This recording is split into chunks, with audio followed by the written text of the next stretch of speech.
18 ఏళ్ళు దాటిన వాళ్ళకి 60 ఏళ్ళు లోపల ఉన్న ప్రతి ఆడబిడ్డకి ఆడబిడ్డ నిధి కింద 1500 నెలకిస్తాము, సంవత్సరానికి 18,000 ఇస్తాము అన్నారు.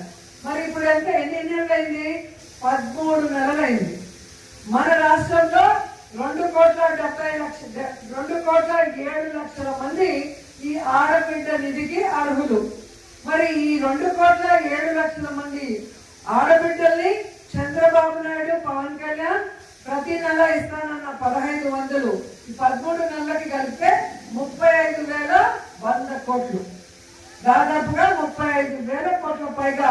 మరి చీటింగ్ చేసిన వాళ్ళ మీద చీటింగ్ కేసు 420 కేసు పెట్టాలా వద్దా? పెట్టాలి కదా. మరి ఈరోజు సిగ్గు లేకుండా ఒక అడ్డదిడ్డంగా పెరిగిన అచ్చెన్నాయుడు అంటాడు ఈ ఆడబిడ్డ నిధి ఇవ్వాలంటే ఆంధ్రప్రదేశ్ అమ్మేయాలంట. మరి ఇన్నిసార్లు మంత్రిగా